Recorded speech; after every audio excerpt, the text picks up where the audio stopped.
Then we have understood what is the meaning of strategic option, generate strategic options, and then choice.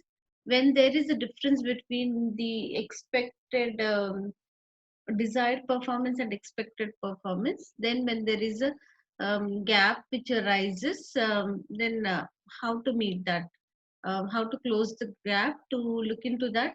What are the choices available? The choices available, some of them we've understood that either cost leadership is adopted, or some adding new features or innovation is adopted, and things are taken up accordingly. So strategic choice, then uh, plan and implement the strategy, whatever is chosen, decided, and then after the implementation, it is review and control or monitoring. So when they compare the actual performance with the planned performance, then um, that is done on a continuous monitoring, continuously what actually happened and what was planned to happen, but there is a continuous monitoring. In that case, um, it it can exercise control, it can collect feedback, and this feedback is conveyed back to in terms of the various stakeholders and other factors, and wherein they can um, take measures to control the variations if there are any variations. And then sometimes it is also possible that the objectives are not appropriate or feasible for the organization. So measures are taken to even revise the objectives. Then we've looked at what are the three levels of strategy. Then corporate strategy, business strategy, functional strategy, which we have looked at and analyzed, understood that. It says that corporate or strategic level is for the entire organization. How would the organization be placed and what course of action would be taken up is under corporate or strategic level. The second one is about the business level. Business level is at the middle level. It plans for the organization what course of action. Tiffin देना पड़ेगा.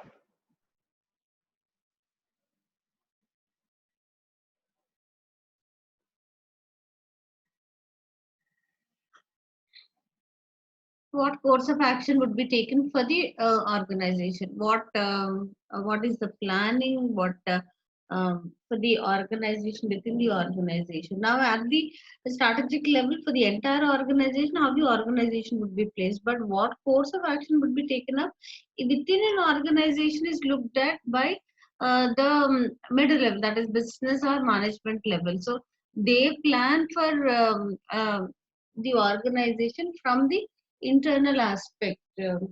So for that purpose, the organization is divided into strategic business units, and for each of them, the planning is done. Okay. After that, we see that the functional or operational level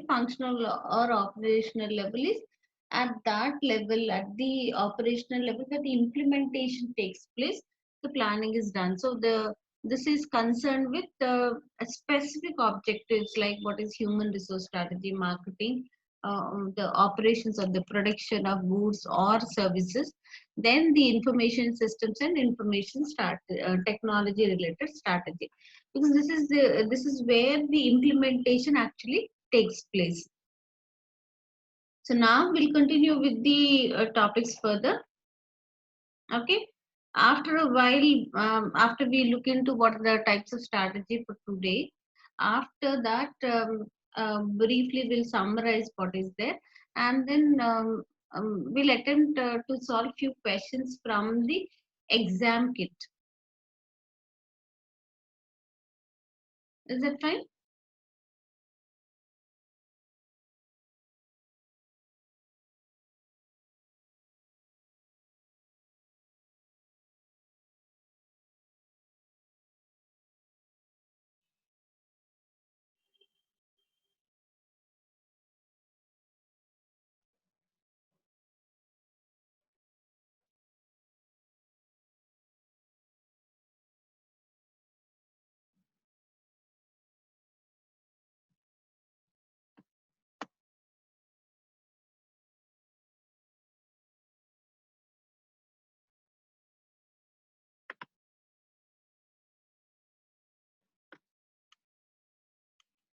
Now, the styles of strategic planning are the rational traditional approach, the emergent approach, then we have incrementalism and freewheeling opportunism, and then there are other approaches also. So, we're going to look into this styles of strategic planning.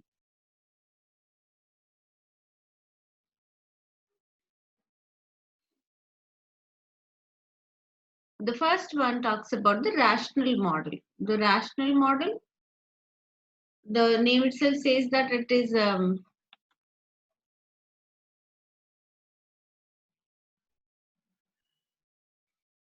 rational model is a logical step-by-step approach. It requires the organization to analyze its existing circumstances, generate possible strategies, then select the best ones and then implement them. Okay, the name itself says that there is logical thinking behind that. Okay, because there are certain strategies which we're going to look into now.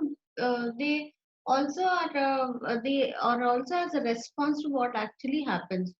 So now instead of some of them have that attitude. When it happens, let's see that kind of thing.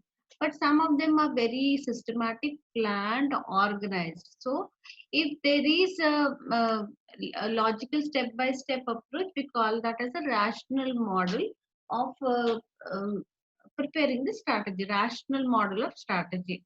So logical step-by-step approach. So it says that for that the scenario is understood, what is the circumstance is understood, then generate possible strategies. So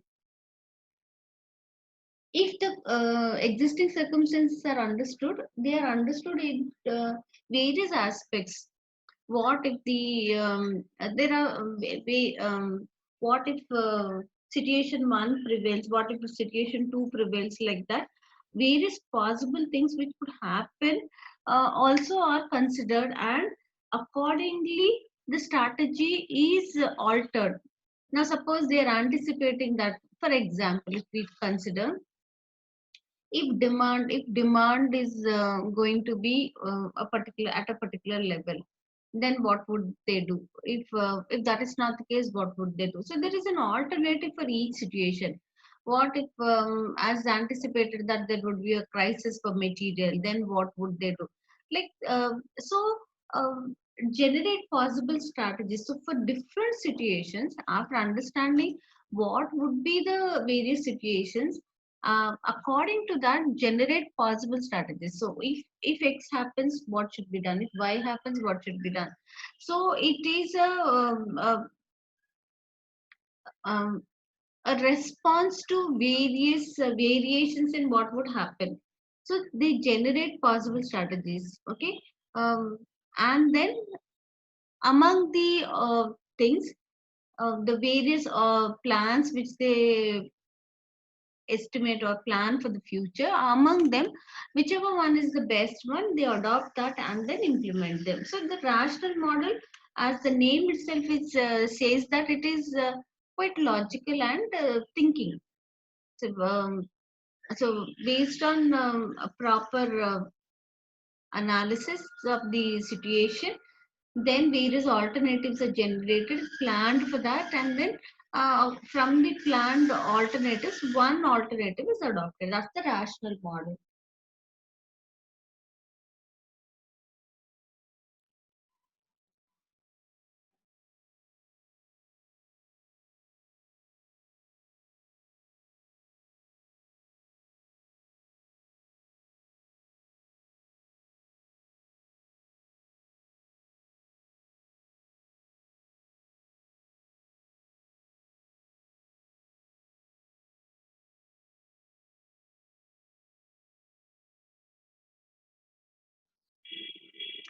Then we see emergent approach, or Mitzberg, given by Mitzberg, that says that rational model quickly becomes outdated.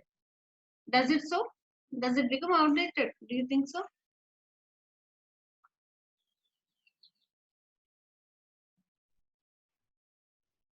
Okay. Strategy tends to evolve rather than results from a logical, formal process. An emergent approach is evolving, continuous, and incremental. So there's another approach which talks about emergent approach. Emergent approach talks about it is not possible always to plan for the future. Planning is not always possible to anticipate every possible situation for the future. So then it says that rational model quickly becomes outdated, and then um, uh, the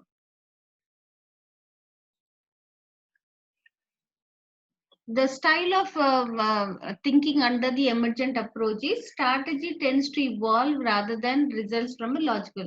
So the thinking behind this approach, it talks about it should happen, and then only you respond to that. You cannot anticipate all the possible things, but the rational model talks about generate all the possible strategies, whatever is going to happen for the future. If it is anticipated and planned accordingly, that doesn't happen all the time. So that is what is the thinking behind emergent approach. Strategy tends to evolve rather than results from a logical formal process. Then an emergent approach is evolving, continuous, and incremental. So as changes keep happening, when they adopt themselves to that change scenario continuously, they update themselves, they prepare for themselves, they plan for themselves. Evolving, continuous, and incremental approach. So on a continuous basis, as things happen, as things evolve, as situations keep changing, when they go in with planning for those change situation, that's called as an emergent approach. um,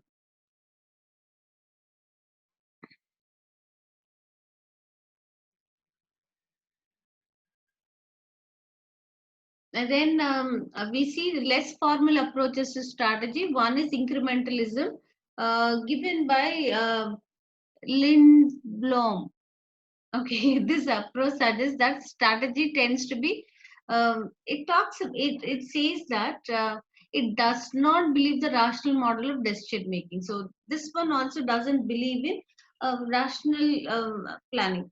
As things keep happening, they adopt themselves to that. So it does not believe that rational model of decision making is sensible, and suggests that in the real world it is rarely used. So this model is also um, says or suggests that formal planning is not all the time possible. If formal planning is not possible, um, why is it not possible? Because future is uncertain. That the very basic point behind that is we cannot always plan for what is going to happen, because what is going to happen is so very unsure.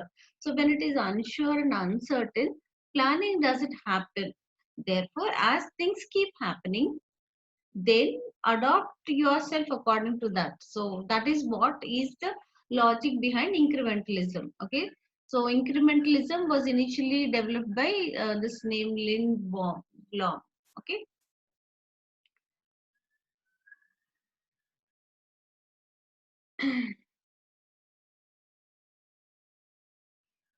Okay, strategic managers do not evaluate all possible options open to them, but choose between relatively few alternatives. So instead of listing out multiple options and choose the best one, it it I mean, the way rational approach talks about generate all the possible alternatives and then choose the best alternatives. So, here under this incrementalism, strategic managers do not evaluate all possible options. The meaning of incrementalism is making certain changes, incremental changes is making certain changes to what actually is the past performance. So whatever happened in the past, you adopt that, and then you make certain changes to that and then implement it for the future. So this is not according to rational model where all the possibilities are evaluated and the best one is adopted. Here it says that it doesn't happen. It doesn't happen that every single time you can um, understand what are the various alternatives available, evaluate them, analyze them, and then choose the best one, doesn't happen. So it talks about adopting. It says that, suggests that um, you take up the past policy rather than thinking on a vast um, opportunities which can be generated. Instead of doing that, adopt whatever is there and make some incremental changes which are made. Now, what are incremental changes? What is most likely to happen is adopted, and accordingly there are certain changes which are made, which is focused on incrementalism. Okay, strategic managers do not evaluate all the possible options open to them, but choose between relatively few alternatives. It does not normally involve an autonomous strategic planning team that impartially um, shifts alternative options before choosing the best. And then strategic making tends to involve small scale extensions of past policy. So it talks about, instead of considering a number of opportunities which are available and analyzing everything, just go with the past policy or past strategy or whatever is there, and make some changes to according to the future possible situation, and then adopt it. So certain changes are made to the past policy. What do you think is the disadvantage? Is there any disadvantage to that? Is there any disadvantage to that?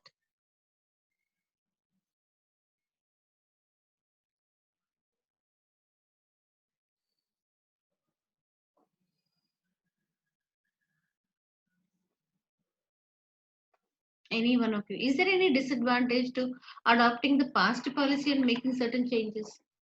Do you think that is it a best method, or something is wrong with that?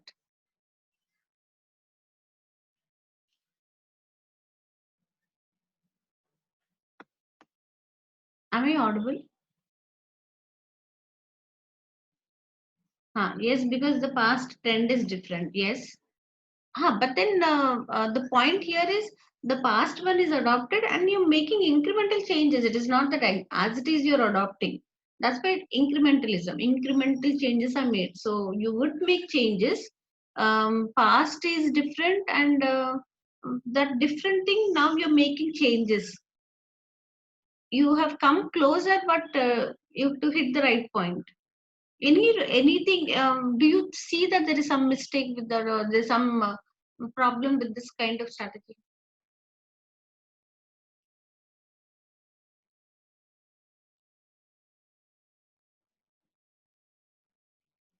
The past policy may not be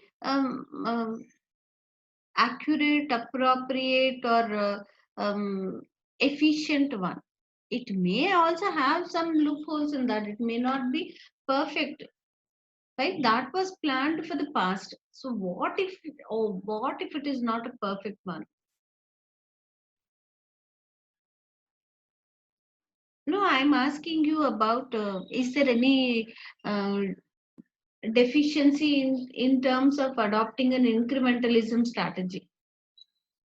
This is better. Better part of it is we've discussed. Instead of evaluating so many options, it's better that um, they make only they choose only few strategy, a few things for the future, analyze them, and then adapt it to the past policy, past strategy. I asked you, the advantage part of it is fine, but then I asked you, what is the disadvantage with that?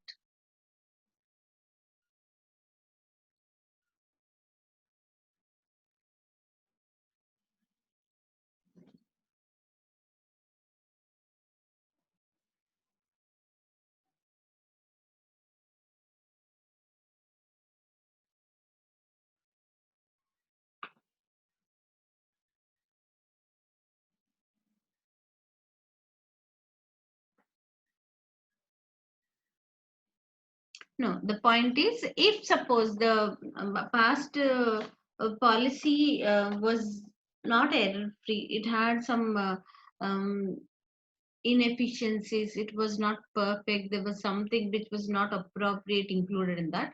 You are adopting that same and you want to implement it for the future with certain changes, of course. But then whatever are the inefficiencies which are included in the past strategy will also creep into the future. So that is one um, uh, error or mistake which we can quote it, or limitation which we can quote it with incrementalism. Am I clear?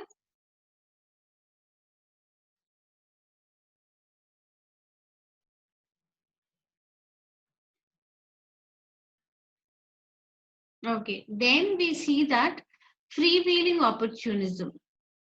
There's another strategy which is called as freewheeling opportunism.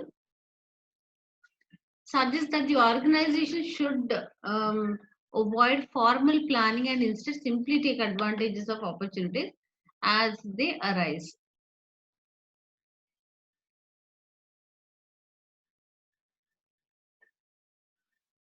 That's the attitude of most of the students. Do you think so?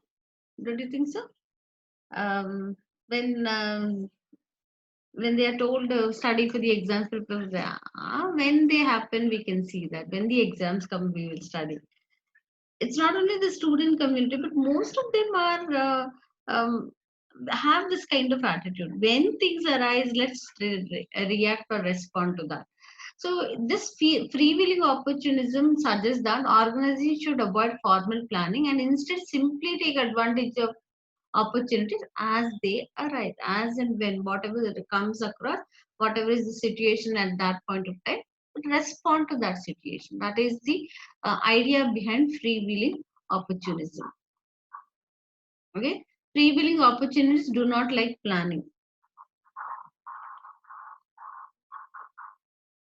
They prefer to see and take opportunities as they arise. It is probable that the approach is adopted for more psychological reasons. Some people simply do not like planning. Okay, I think we can relate it with ourselves also. Most of the time, that is the human perception, human thinking, that why plan for that? When it happens, let's face the situation when it happens. So that is the attitude. So in an organization also, when they do not have a formal planning and they are prepared to face the situation when it arises, that's called as freewheeling opportunity. Do you think that there is some uh, problem with this one?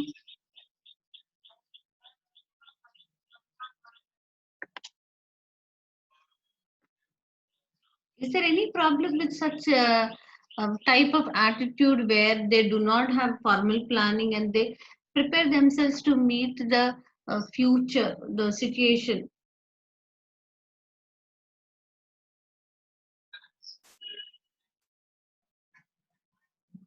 One important point in business is that um, business is quite risky.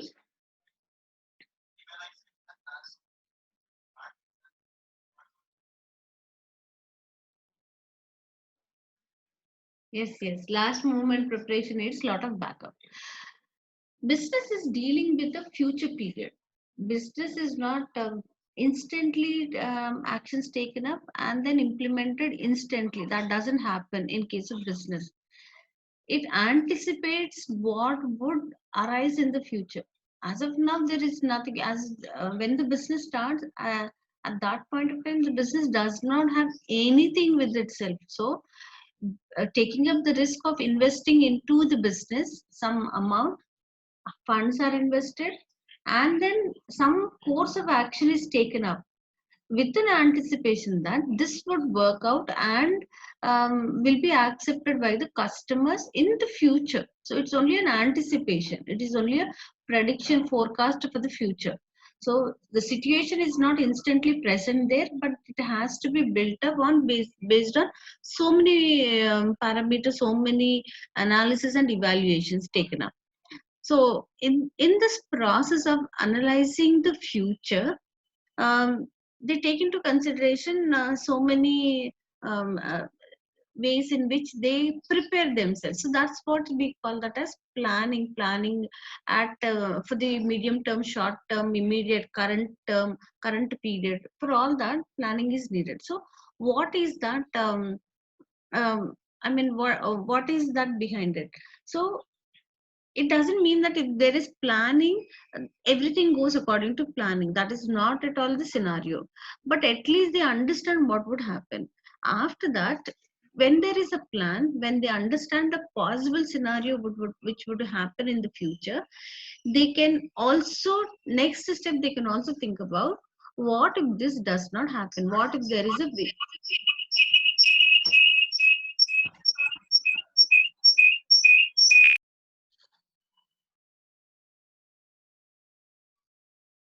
What if there is a variation in um, the expectation? So whatever is expected, if that doesn't happen, that's a variation. So anything which is any variation in the planning, and on account of that, if there is an effect on the business, we define that as risk is I mean, in simple terms, if we understand what is the meaning of risk, is whatever is planned for the future, and if there is a variation in the planning, if it doesn't happen according. Okay, I'm sorry, I got disconnected. um,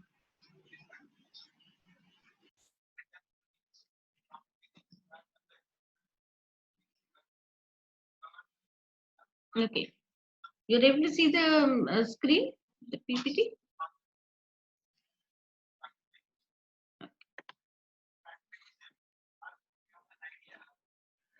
So risk is a situation when there is an impact, when there is an effect, when um, whatever is planned does not happen. Right? Only when they have a plan available with them, what is the scenario? What are the other possibilities which can happen? Would be able to. I mean, it is possible to identify those things. So since there is no planning, they will not able to understand what are the various risks which can happen. So if you are anticipating a particular thing, and you can go according to that, but if the planning itself is not there, so you will not even know what is the variation. So as and when it happens, they face that particular situation. So here problems with lack of formal planning, they cannot understand what are the various risks which can happen. So anticipated, and things which do not happen according to anticipations also should be understood. It can be understood if it is a rational, it's a plan, it's a systematic thinking, it's a systematic way of approaching the future. But that is not there, then they will not able to understand what could be risks which can arise in the future. So there would be a failure in identifying the risks. Then the organization may not have an overall plan for the future. So it will not have an overall plan for the future. And then difficulty in raising finance. Why? Why do you think so? Why is there a difficulty in raising finance?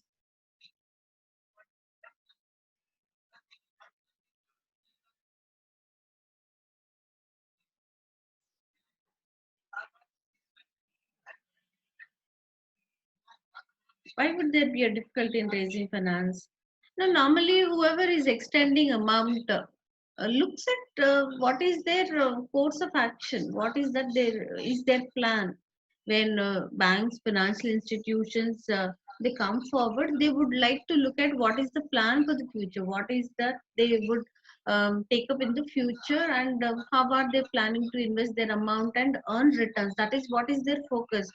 The investors, the shareholders, if share capital is issued, or bond holders or the debt holders are called in to invest their amount, they also want to understand what is their strategy, what is their course of action, how is that they're planning to earn their returns, is what they would like to understand and look into that. If that itself is not there, who would come forward to invest in such a business where there is no formal planning?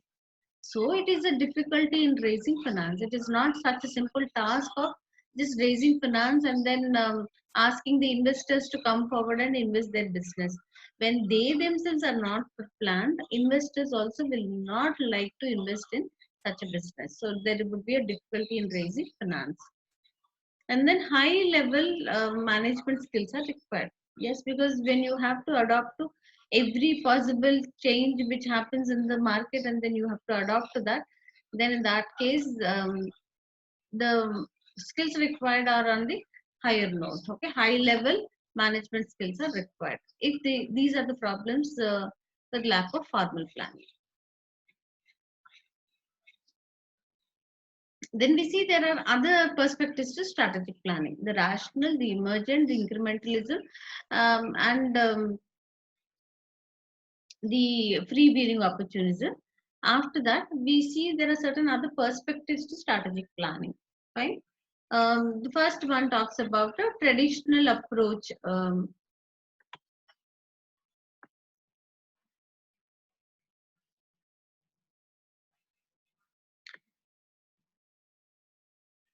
It starts by looking at the shareholders and their objectives. The emphasis is on formulating plans to achieve these objectives. This approach is flawed because of the objectives are set in isolation from market consideration and are unrealistic. Yesterday, when we discussed about stakeholders, you come out with a big list of stakeholders. Yes. So a traditional approach, it talks about, it looks at the stakeholders, the shareholders, and their objective is looked into. And according to now, what would be the objective?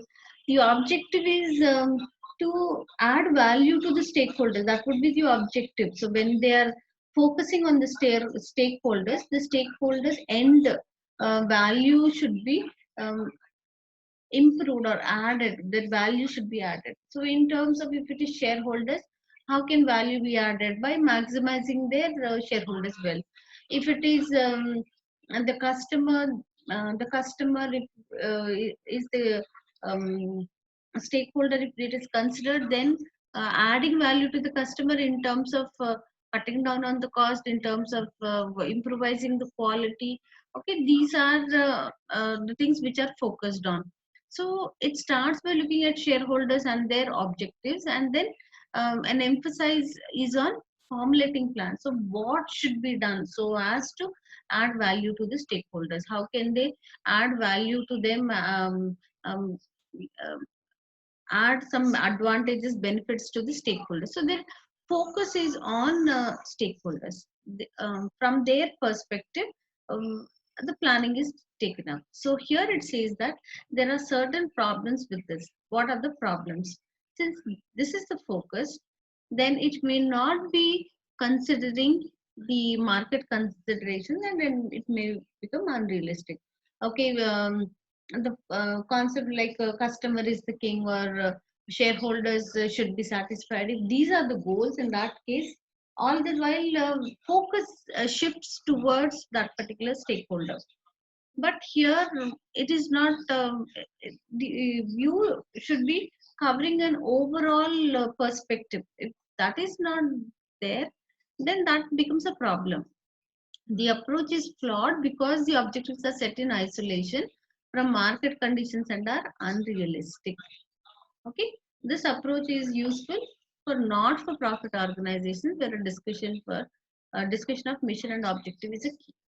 Okay, so in case of organizations which work for profit, it doesn't work out with that, but it is suggesting that it can work out for a not-for-profit organization.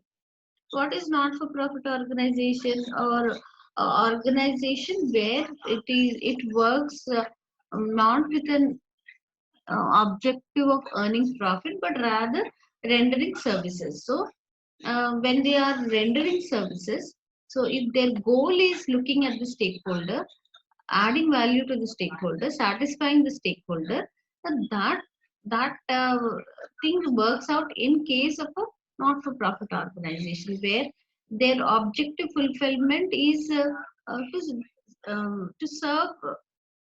I mean, to serve the stakeholders, to serve a part of the society, the community, various people or groups of people and all. So this particular concept works in case of not-for-profit organization, where they are only focusing on incurring costs, but not thinking about earning profit. So here also, if only stakeholders are the criteria, focus is only on them. In that case, it doesn't work out, is what it says. Then we see that there is another one called as a market-led or positioning approach.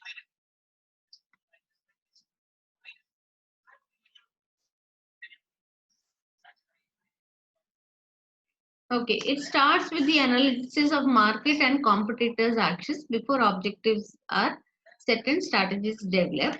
So the focus here is on the market. Then it talks about the essence of the.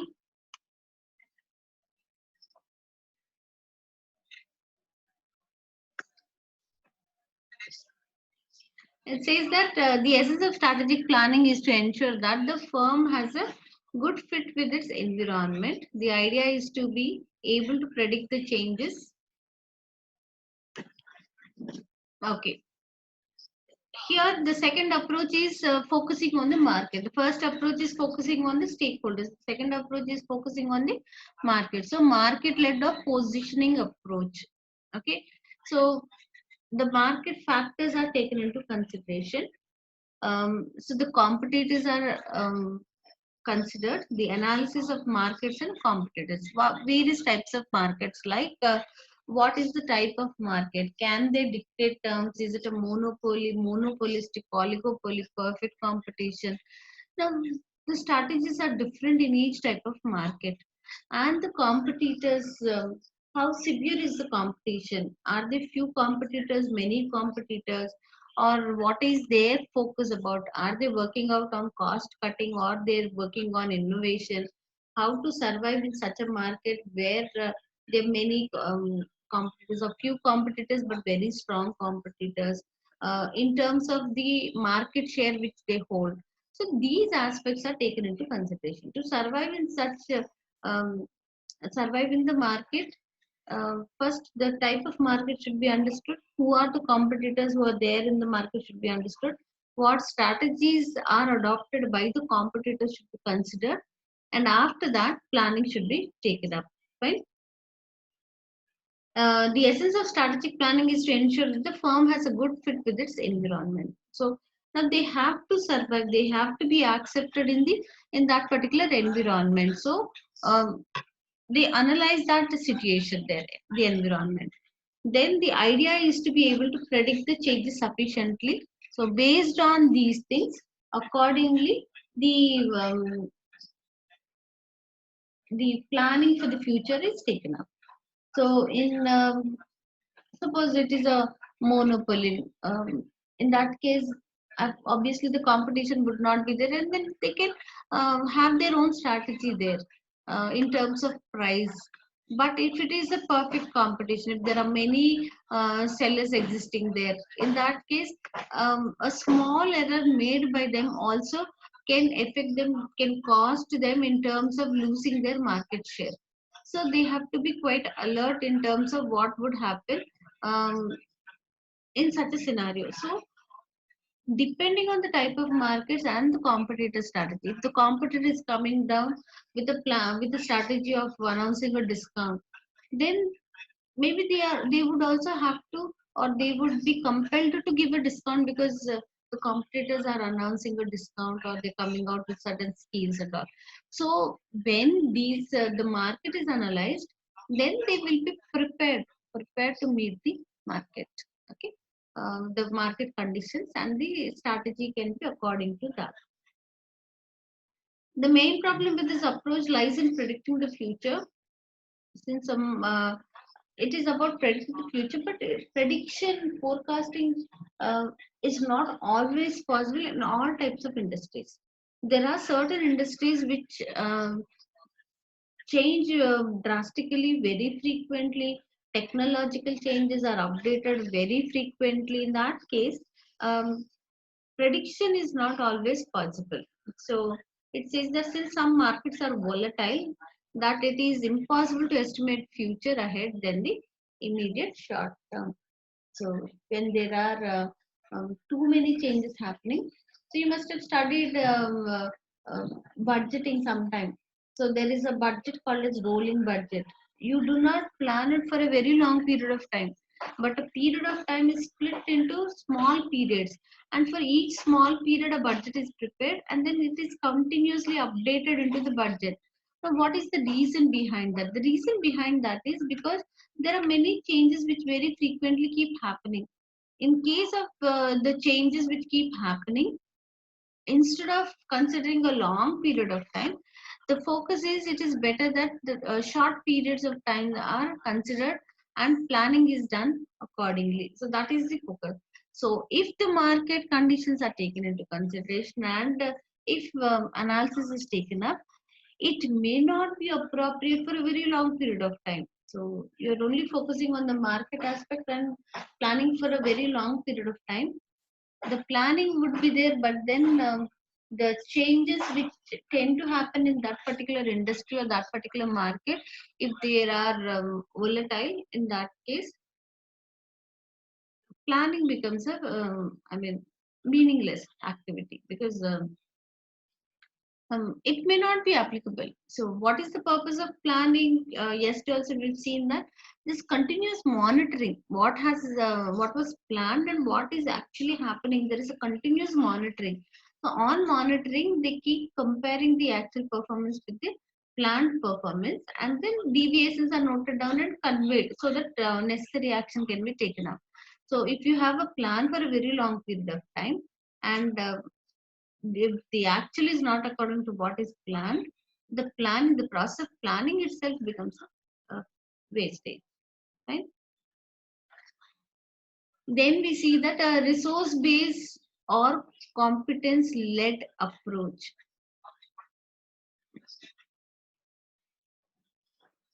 Okay, many firms who have found anticipating the environment to be difficult have switched to the competence or resource based approach. What is resource based approach? Whatever are the resources which are available with them, so their focus is towards that.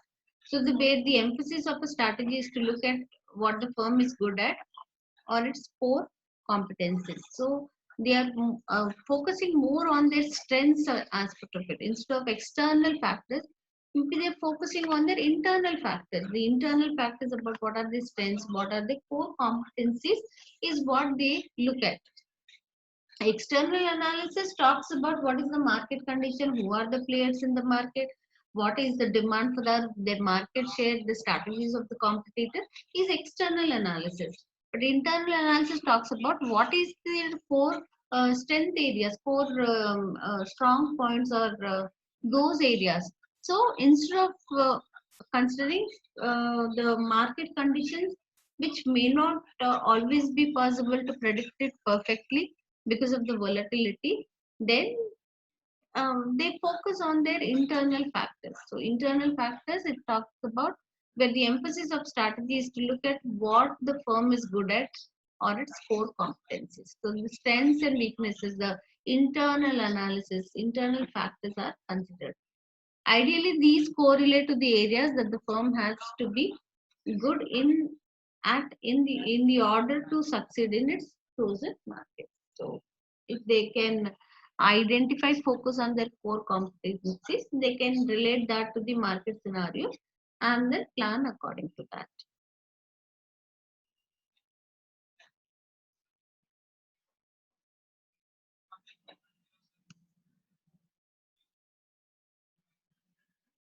Let's see what's the role of a management accountant. Fine, we'll see what is the role of a management accountant. Now, don't think that management accountant is someone else there.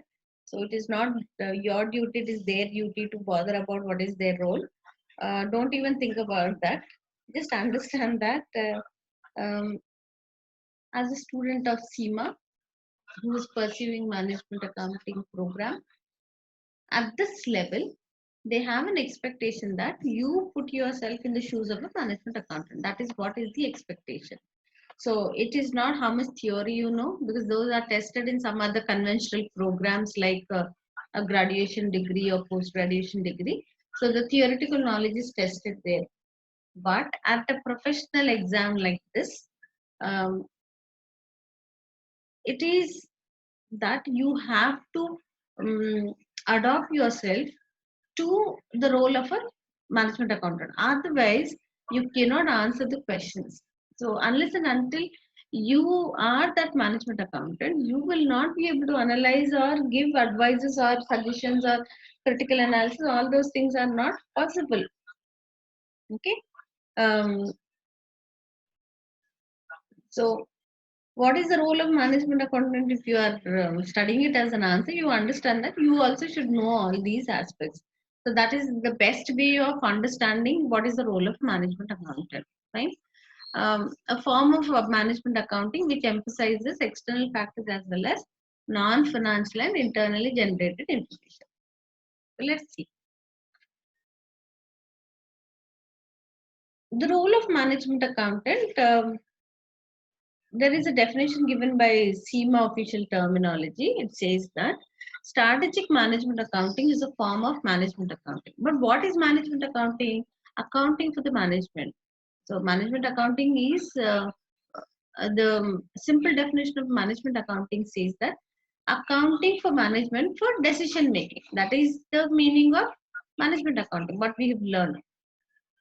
Now, the role is now it changed. It is there is a term which is used. It is also called as a hybrid accounting, a hybrid accountant. The role is specified as hybrid accountant. Why? Because it is not only preparing accounting information and providing it to the top management so that they can take better decisions. That is not the role of management accountant any longer. So, what is the role now? So, there is a definition of strategic management accountant. Is a form of management accounting in which emphasis placed on information which relates to the factors external to the entity as well as non-financial information and internally generated information. So it is not only focusing on accounting, so it is also focusing on other factors which are external as well as the internal factors. It focuses on the information which is generated.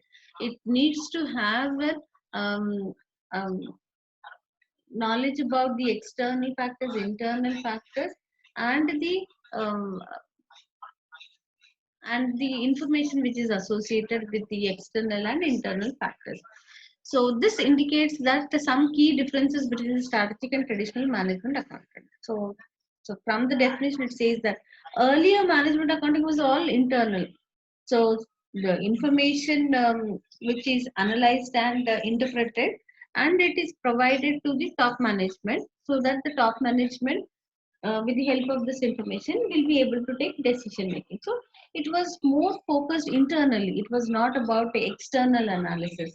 It was only analyzing the internal accounting information. That is all what was the role of a management accountant earlier. Now the management accountant is expected to have a knowledge about internal factors anyway. It is there, but apart from that, he should also have a external um, information related to external factors.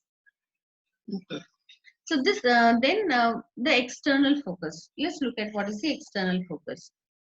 Traditional management accountants tend to focus on internal company issues.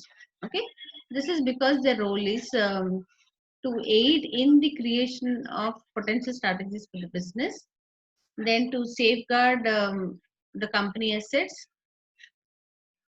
Do you understand what is safeguarding of company assets? Do you understand what is safeguarding of company assets?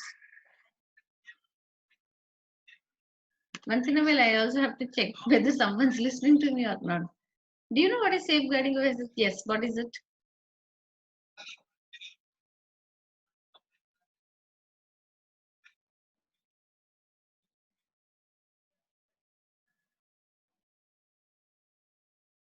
Any one of you. Do you understand what is the meaning of safeguarding of assets? To ensure efficient use of assets and resources.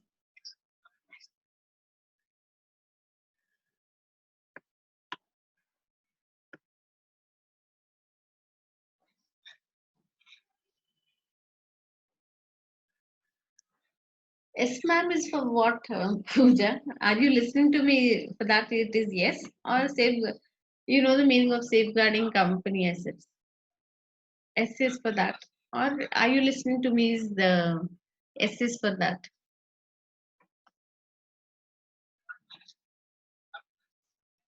18, all 18 students are there.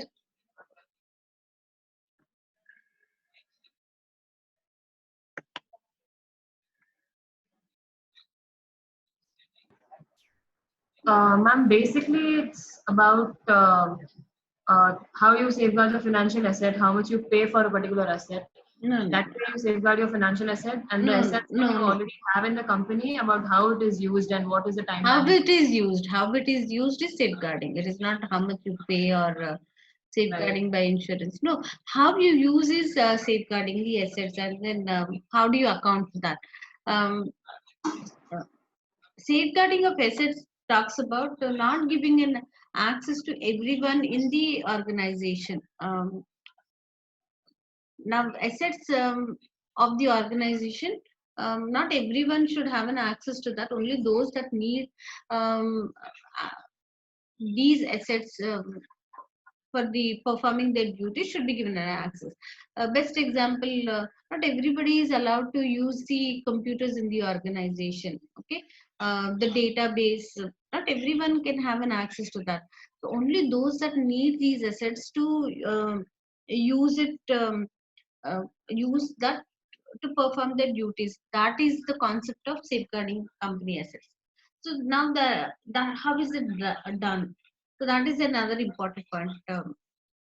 Is it only about restricting the access? Okay, there is a concept of if the assets are acquired by the company and they are accounted in the books of accounts. Uh, is that sufficient that you have acquired the assets? Then this entire process is done in a particular fashion. That is, um, it is to ensure that people who are involved in purchasing the asset should be separated from those who are accounting for the accounting the details of the asset, and this should be separated from those who are actually using the asset and another entity to reconcile what is happening. So uh, by making sure that people who are involved in acquiring of the assets or procurement of the inventory, these people are different. They have um, the ability or the um, power to take decisions to acquire the um, assets. Maybe you can call that as finance department, purchasing department, someone. Then the accountant will account for these transactions. Then he should be a different one. If the person who's acquiring that and accounting for that, even without acquiring, can make an entry in the books of accounts that then there's an asset which is purchased, then someone has to actually safeguard this asset to see that there is a control which is there on who should use the asset so that they can perform the duty. Heavy machinery or machinery which is operated with certain skill set will be operated by only those people who have that knowledge.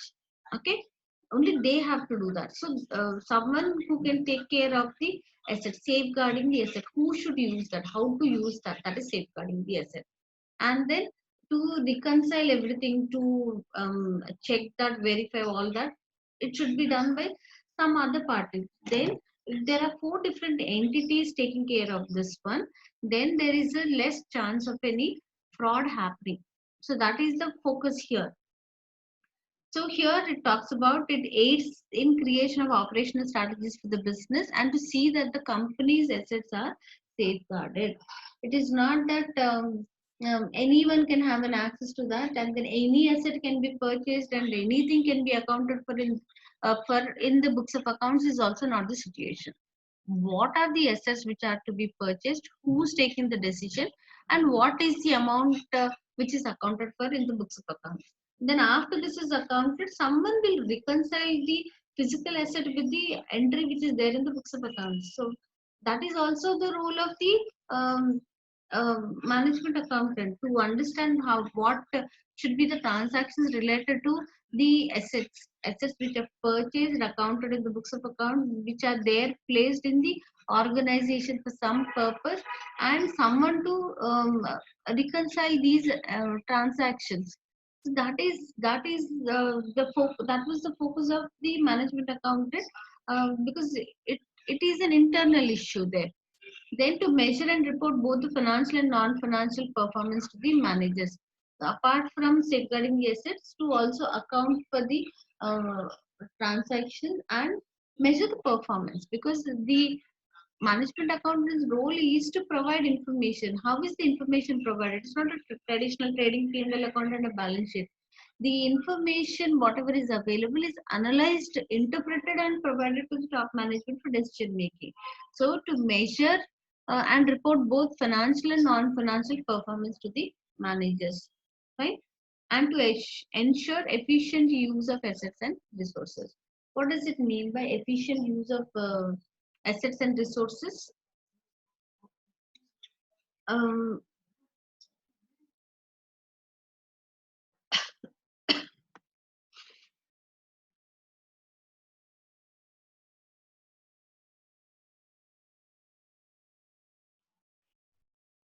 Now, the profitable strategy or the product mix should be understood, and accordingly, the resources should be allocated.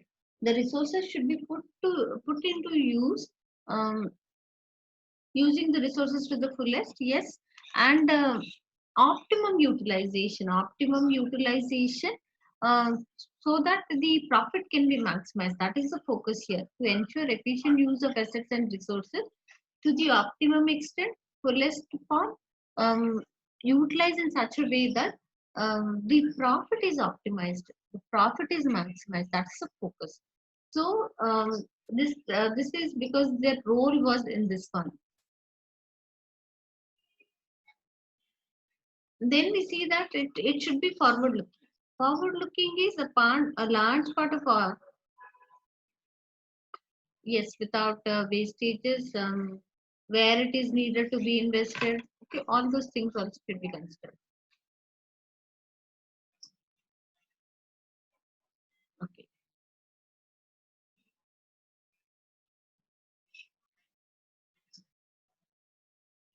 A large part of a traditional management accountant's role is to do with the measurement of historic performance of a business and its division.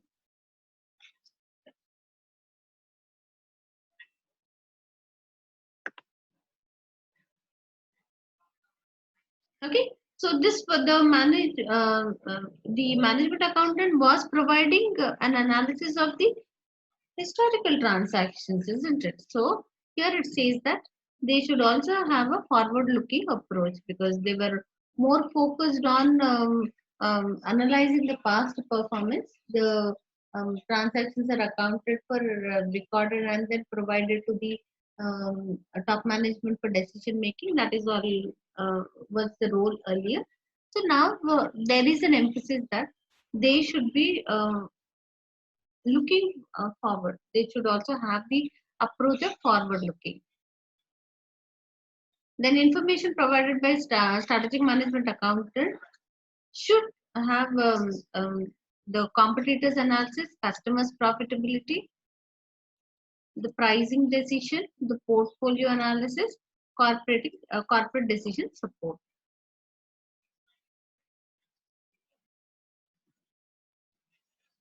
That's why I used a term called as, it is more called like a hybrid accountant. It is not only considering the internal analysis, now the new role should also be looking at the external analysis, the external factors. Gone were the days when they were only focused on the internal analysis, internal how the resources are used.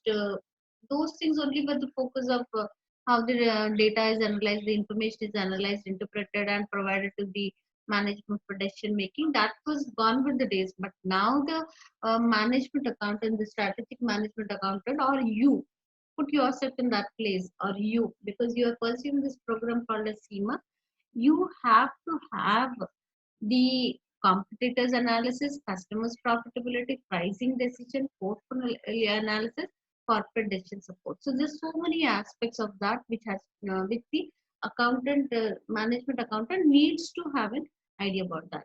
So the syllabus of the strategic management E3 paper truly justifies the content which have to be included in this paper and it for you to study. So you have to have a knowledge about what is the competitors analysis, customer profitability, what are the models which are available, how to analyze, how to interpret the scenario situations and all, what is the portfolio analysis, how the investment should be taken up, the corporate decision support, all these things also the strategic management accountant needs to know that. So you need to know that you have no other option. You do not have the possibility to leave anything in choice, but to go with the uh, uh, subject content which is included for your syllabus. And value for strategic management accountant. Okay, so the points are more efficient, more effective strategic planning, increased awareness, increased awareness of the business and its environment, increased control over business performance, and better decision making. So you need to have these skills, that is more effective strategic planning, increased awareness of the business and its environment. So you, in this SWOT analysis, earlier it was only the internal factors SW. Now apart from SW, it should be also OT, opportunities and threats. So internal factors, external factors, stakeholders and their analysis. Find the business environment, increased awareness of the business and its environment.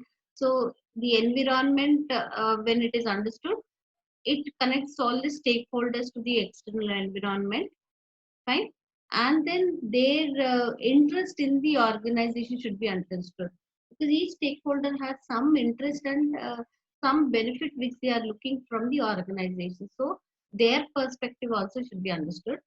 Okay, increased control over business performance and better decision making.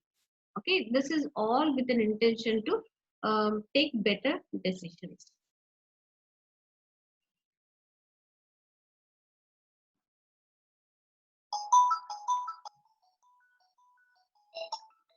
Just a minute.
Oh my God, I'm really sorry. I put the mic on mute because I got a call and then I'm speaking on the mic like that. I'm really sorry. Um, I'm sorry. We've The next topic here is stakeholders, ethics, and corporate social responsibility. Stakeholders, ethics, and corporate social responsibility. To understand that, first we have to focus on what is the mission statement. I asked a question. Since I didn't get a response, then I realized that the mic is on mute. Okay. What do you think is a mission statement? What is mission statement of an organization? What does it indicate?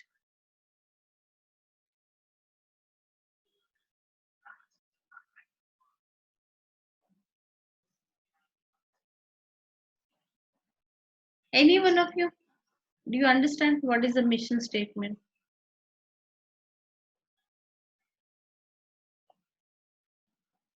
Overall purpose of an organization, absolutely fine.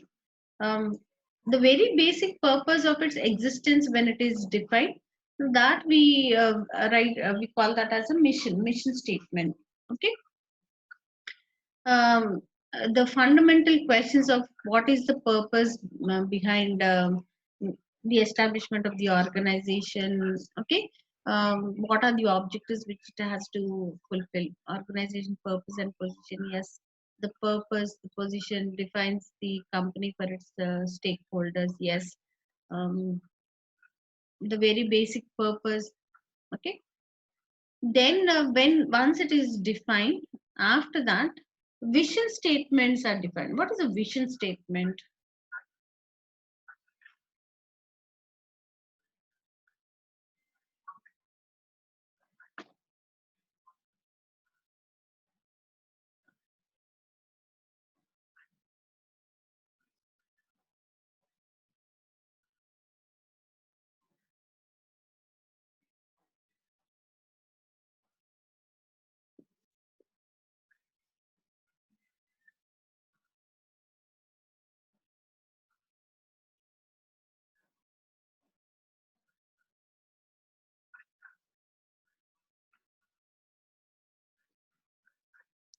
um, Vision statements are those which in those.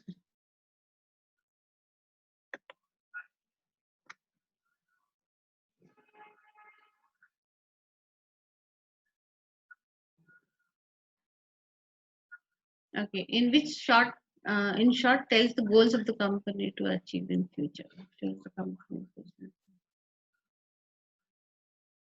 Okay, so it talks about what is their position in the future, or it shows a direction to the future.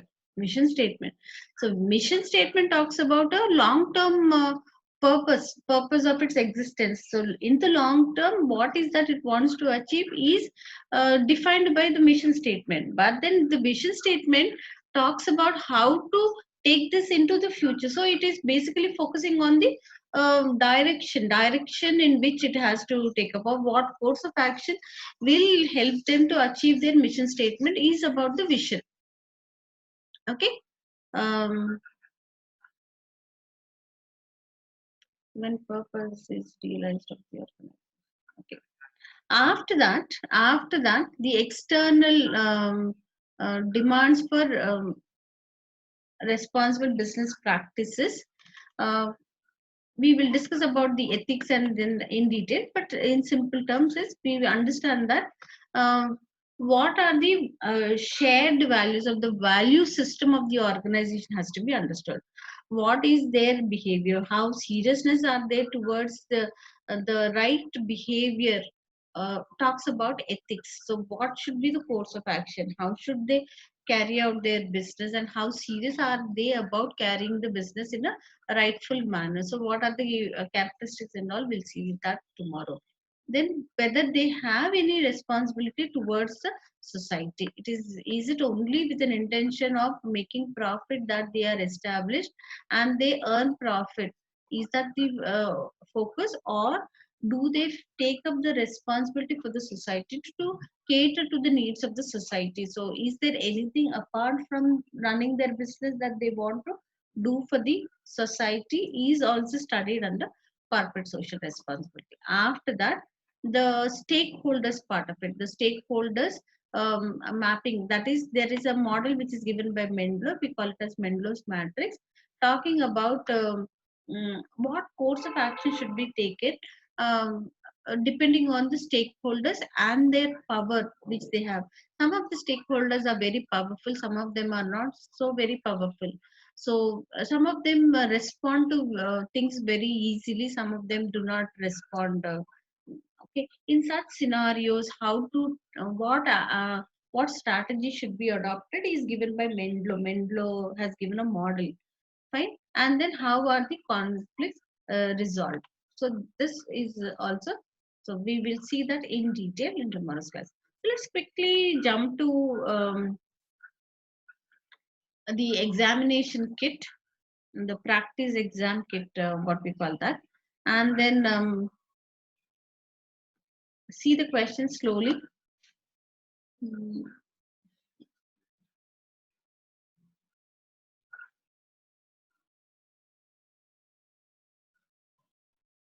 do you see that in on the screen, the strategy process? I want you to respond very quickly, will not waste time at this point of time.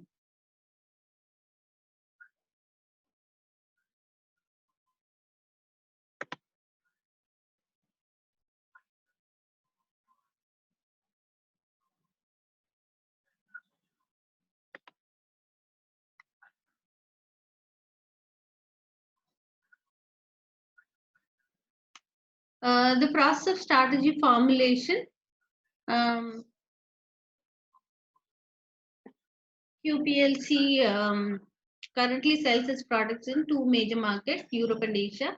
While it is a market leader in Europe, Q has struggled to penetrate the more competitive Asian market. It has therefore decided to pull out of Asia entirely and focus on its European markets.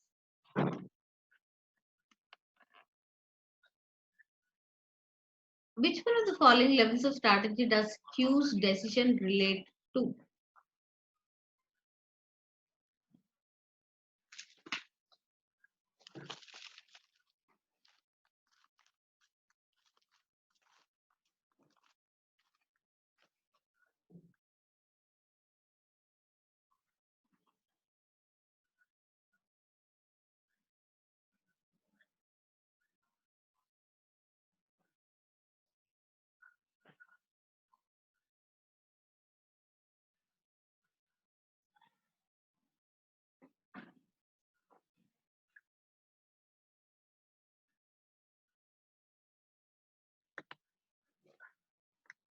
HY Limited manufactures lamps in country L. Answers are given in the chat box. Please check that.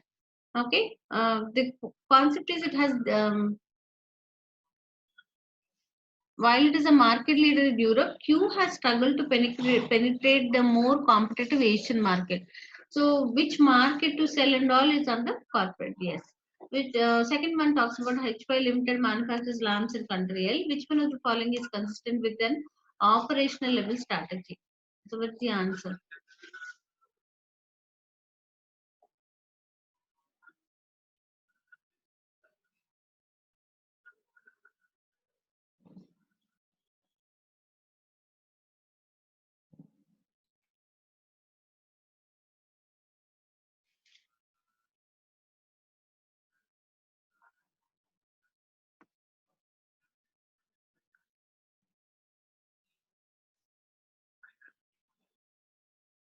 Which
Decision to launch a new range of novelty light bulbs is what? What type of strategy? That's corporate. New products, which markets? Those that are under corporate. Expansion into selling all HPI goods in country F is also new market, so it is corporate. Then we have creation of new marketing campaigns for HPI's range of table lamps. Um, and then decision to reduce floor lamp prices to match a competitor. So which one of the following is consistent? Consistent with the operational level strategy. Yes, all of you have written correct answer. C. Creation of a new marketing campaign for HPI's range of tables. So internally, what is the course of action? What is the strategy which has to be adopted? Then we have the next question.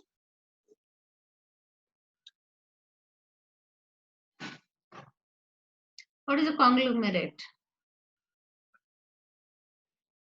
X is a small conglomerate consisting of a holding company based at a head office in the capital city of the country and 5 subsidiaries, each based in a different city. The subsidiaries operate in different industries, but X believes that it adds value by providing excellent top level management and consistent support systems. X has recently acquired E, a manufacturing company. The CEO of X has arranged a meeting with the board of E to discuss E's generic strategy, as the CEO believes that a change from cost leadership to differentiation would be appropriate. The operation director of E is also attending the meeting to explain to the board of E how the management information system of X group is to be introduced to E. So all of you can keep right. The decision by X to acquire E is an example of dash strategy. For one, the implementation of common information systems throughout the X group is an example of dash strategy. That's the second answer. The decision whether to pursue cost leadership or differentiation within E is an example of dash strategy. One is corporate. Yes, one is corporate.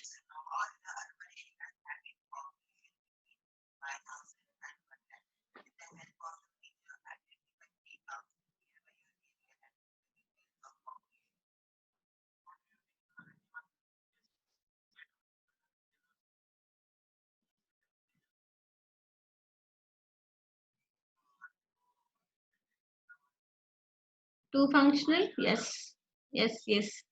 Two is functional because the second one talks about implementation of common information system. So within the organization, internal, functional. The decision to one is corporate, two is functional, three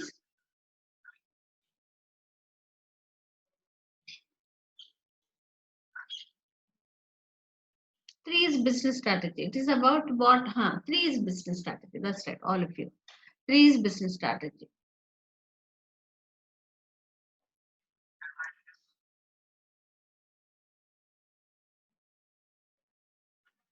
Let's see 4 and 5. AHQ has recently decided to install a new IT system to improve the efficiency of its payroll function. AHQ believes this will reduce the cost of running the payroll system by 15%. Which one of the following levels of strategy in the above IT system must closely link to the two? Fourth question.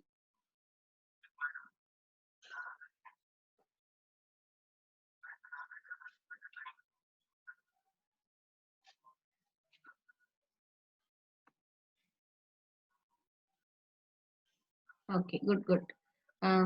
Functional. Fifth one, one of the problems with formal planning process is that an organization analysis of its position is likely to be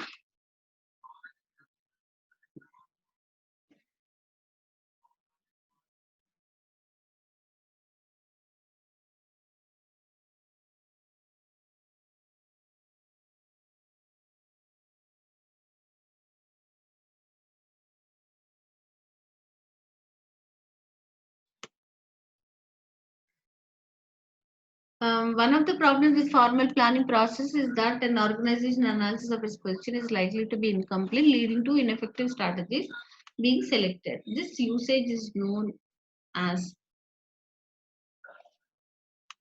we have not covered this one, but the answer talks about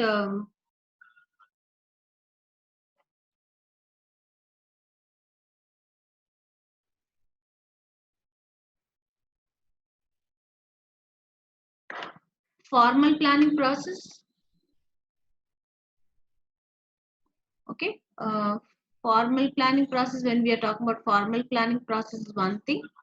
Is that an organization analysis of its position is likely to be incomplete, leading to ineffective strategies being selected. This issue is known as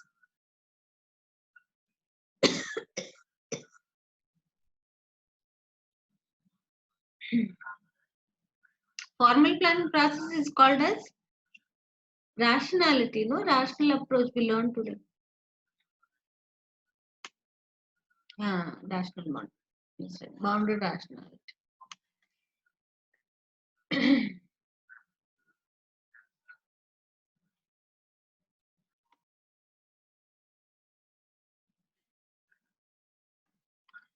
She has just started a dog grooming business. She has no experience of this industry, but identified it as having potential for significant future growth.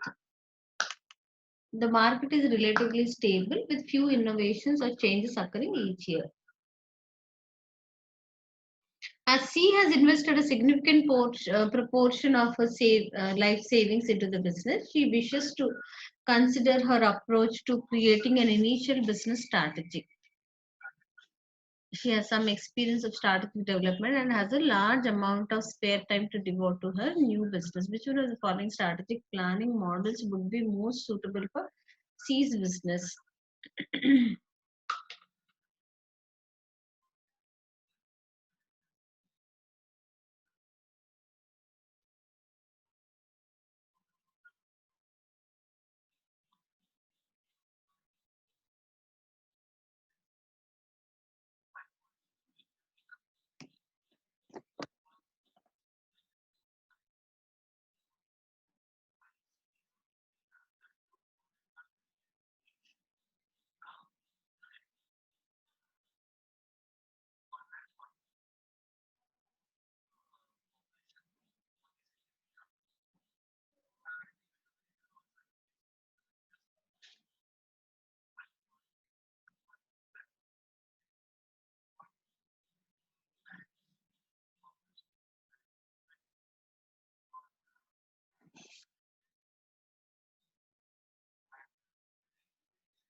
Two of you have written incrementalism. What is incrementalism?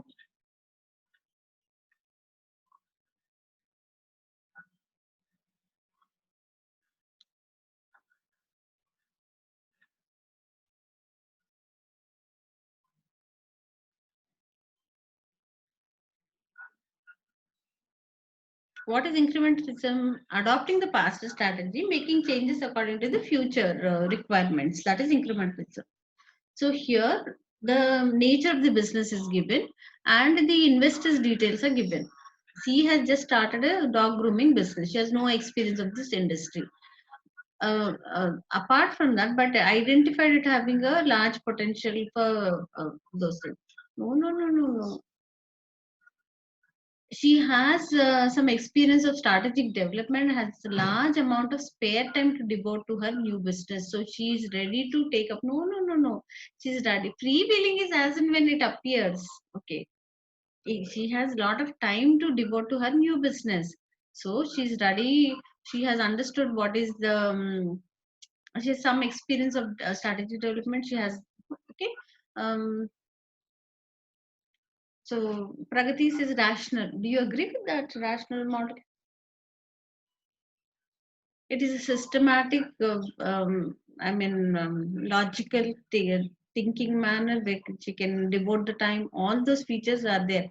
But for the other ones, as and when they appear or adopting something, some plan of the past, Here it says that she has no experience of this industry, but identified it as so she's not adopting something from the past also that we can call it as an incrementalism.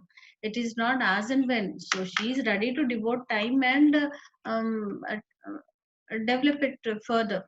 So then we call this as a no. After that, you are again talking about it is rational. Don't you think it is rational?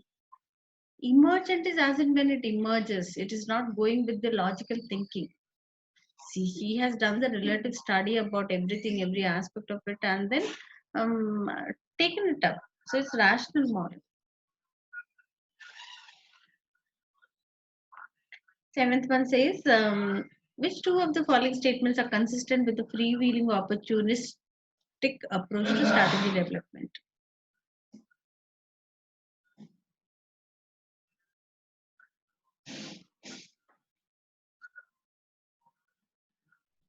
So here it is not one item, but which two? Two is the criteria. Which two of the following are consistent? So we have to select out of the 5 options, we have to select 2 options.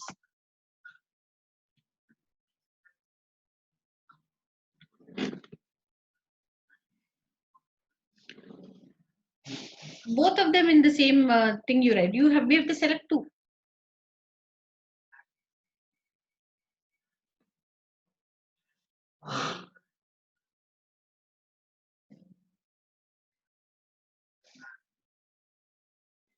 Freewheeling opportunistic approach to strategic development.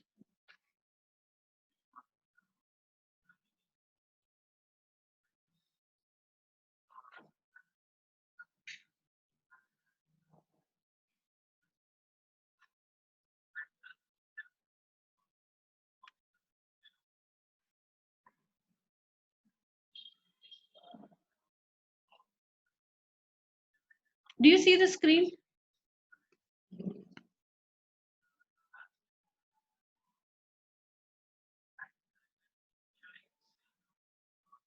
Okay, so now you understand. So what are the options? E is a common thing, all of you. But the first one is varying.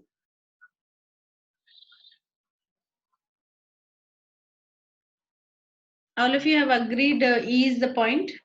Whether A or C is the difficulty. Good for fast moving industry, good for inexperienced managers. Is it A or is it C? A and D. A and D is the right answer. Good for fast moving industries. A and D. Eighth question.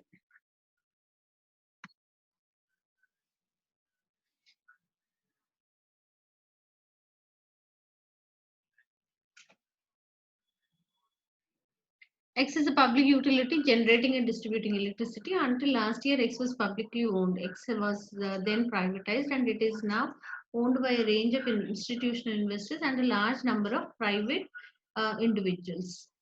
When X was owned by the state, it was provided each year with a list of assumptions to be used as a basis for strategic planning. Those assumptions each related to a variable in the planning process, such as assume price increases of 2% or assume customer numbers increase by 1.3%. The mission of X was to provide continuity of electricity supply at affordable prices. X now has to start formally planning for short long-term shareholder value. Categorize the previous planning approach of X and recommend a more suitable alternative approach. So here there are two things.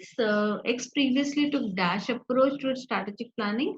In order to achieve its aims, X should adopt that dash approach. So what was his earlier approach?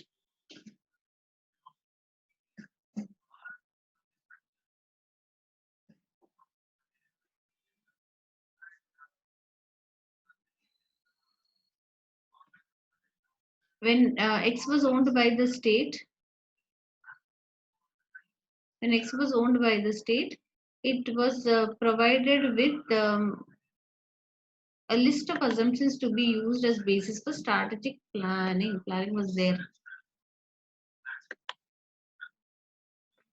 Okay, those assumptions related something is there. Fine. X now has to start formally planning for long-term shareholder value.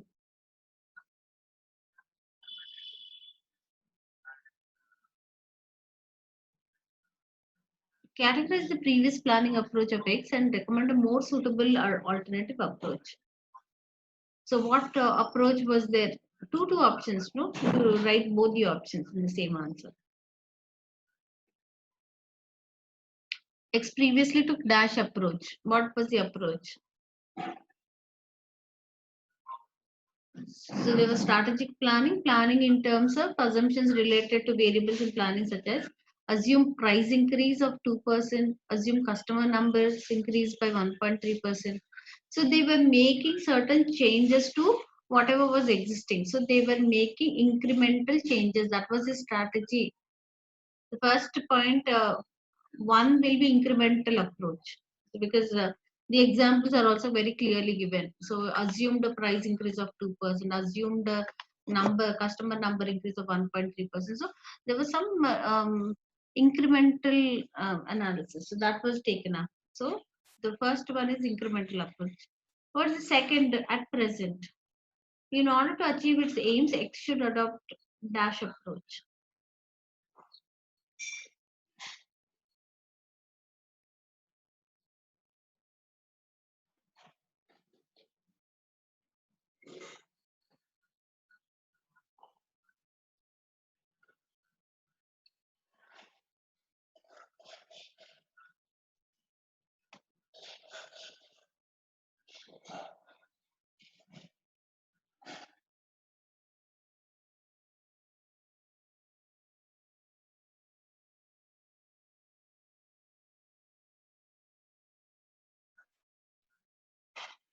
Now, what type of approach should they adopt?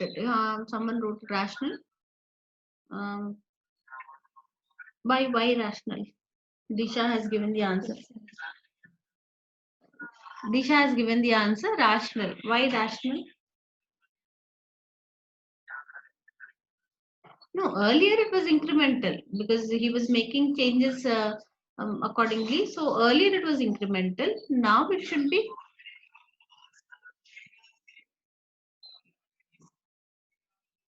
Now it should be rational. Why rational? Rational is logical thinking. Now the number of investors are more and is now owned by a large range of institutional investors and large number of private individuals for a long period of time. Yes. So now X now has to start formally planning. Formally planning is rational. So the second option is a rational plan. The second option is rational planning. So the answers are for the first one, it is an incremental approach. Second one, it is a rational approach.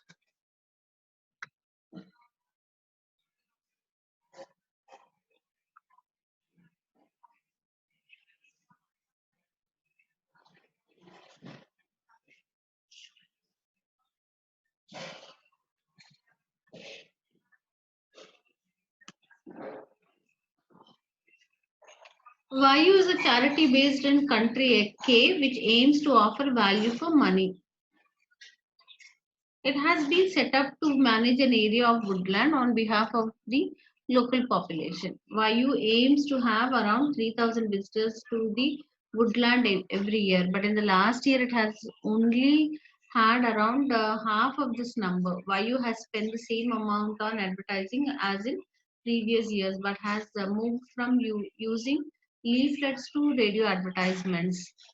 While Vayu was able to buy a large amount of radio advertising, Vayu's directors were unaware that the chosen station had relatively low numbers of listeners. With reference to value for money, the low number of visitors indicates that Vayu has failed with regards to Dash over the past year.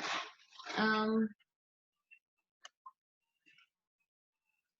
I still have not done with the topic called value for money. Value for money, I'll quickly brief you about what is value for money. Value for money is um, See, there are two types of organizations. One is those organizations that work with the profit motive. Okay, profit earning is their intention.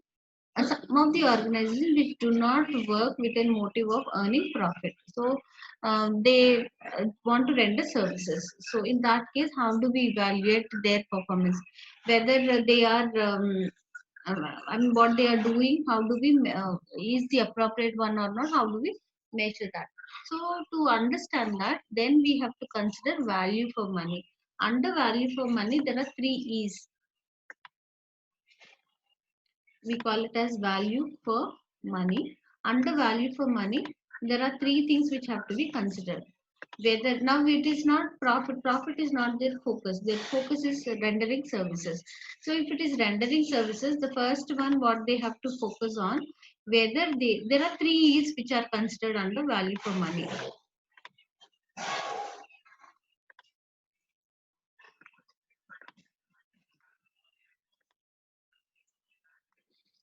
The first E talks about economy. Economy is whether, see, they are only incurring costs. They are not intending to earn profit.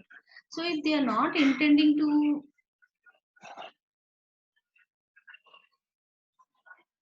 then in that case they will not be careful in terms of controlling the cost, because when cost is controlled only profit is maximized. That is one way of, see, when they are not focusing on um, earning profit, then there may not be care taken in terms of controlling the cost.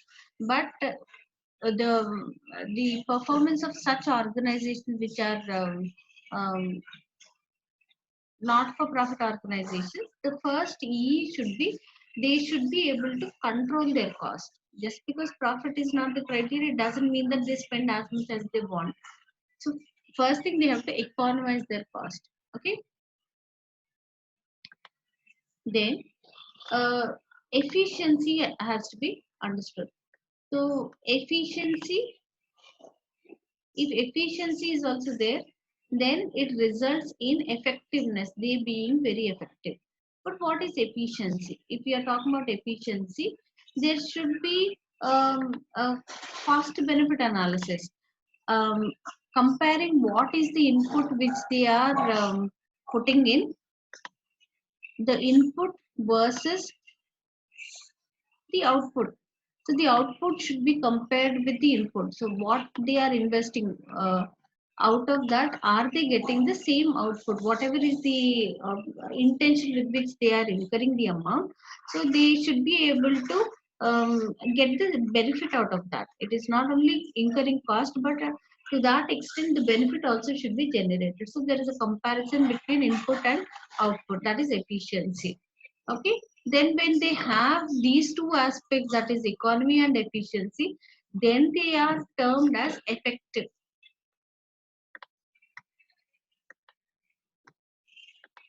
Effectiveness, they are effective in performing their duties in terms of economizing their cost, and also making a note of the analysis of what input is introduced versus what output is extracted from the resource, from the process. With reference to value for money, the low number of visitors indicates that Vayu has failed with regards to dash over the past year. Its poor use of its advertising budget also indicates a lack of dash.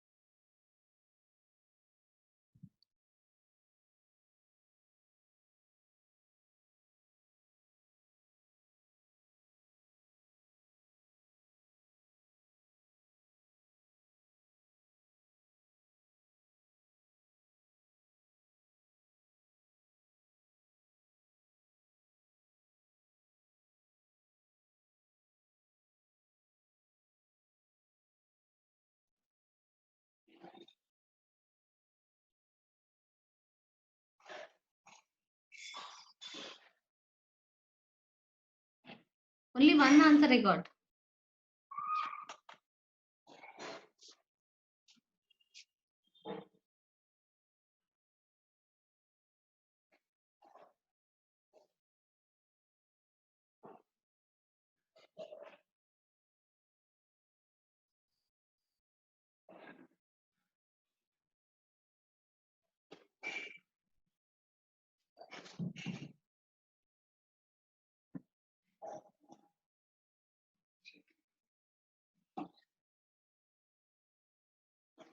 A and D. A is effectiveness. D is efficiency. Effectiveness, efficiency.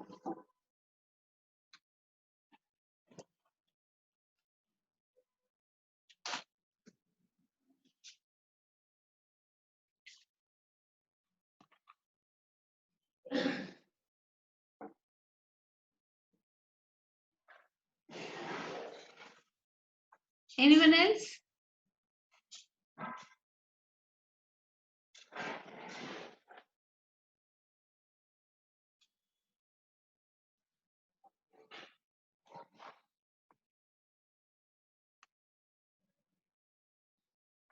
See, out of the three, one, two, three, already I explained what is value for money.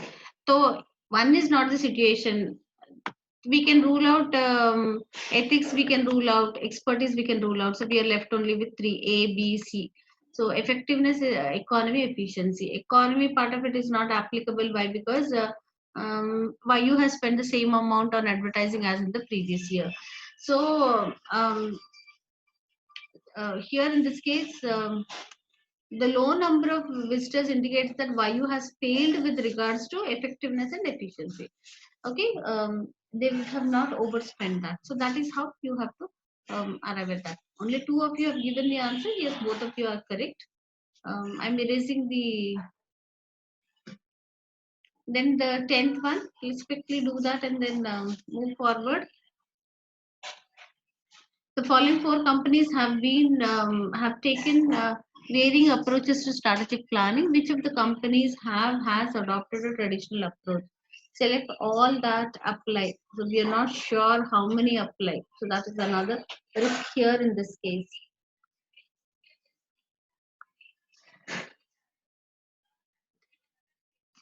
Company J has identified that its shareholders want to see a 5% increase in dividends in the coming year. Company X has a strong relationship with its staff.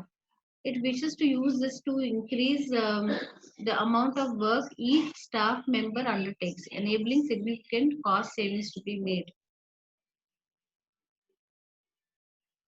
Then C talks about company Q's major customer accounts for around 45% of Q's sales. They have recently told Q that they wish to see significant changes to Q's products. Q has not discussed this with their other customers, but has begun considering how to implement the requested changes. Company P has undertaken a detailed analysis of customer needs and competitor prices in its market. It has decided that it needs to reduce selling prices significantly to make itself more competitive.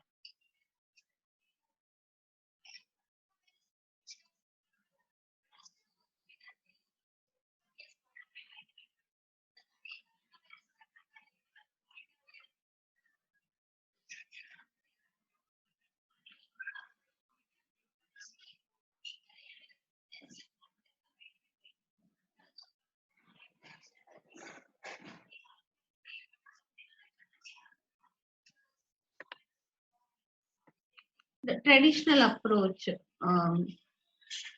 which is a rational one. Okay. Company J has identified its shareholders want to see. So they understand what is the stakeholders approach and the stakeholders interest. They want to see a 5% increase in dividends in the coming year.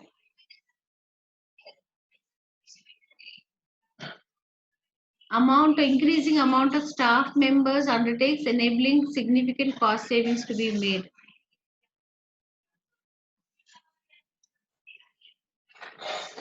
So is that strategic planning? Strategic is for the This is functional, no? Second one is functional. Don't you think so?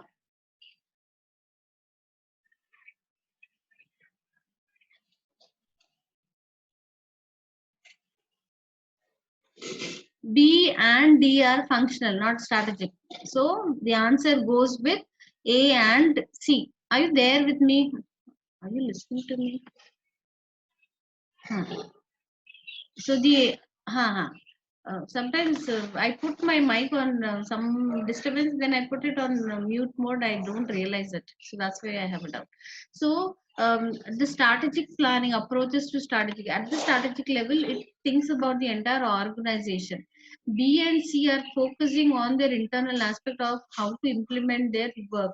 So the answer goes right with A and C. Fine. Um, 11 is not the one which we have we have to still finish the 11th one. So on this note, we'll end here. Maybe we'll pick up on the speed on how to address these MCQs also every day. So we'll have a set number of questions which we will address each day. So at this moment, we will end this. Any doubts in what we have done today?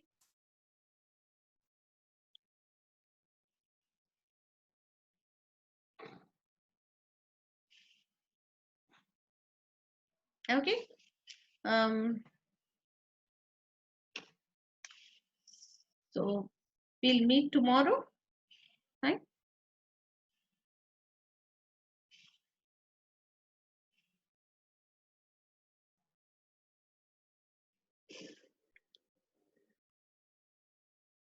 Right.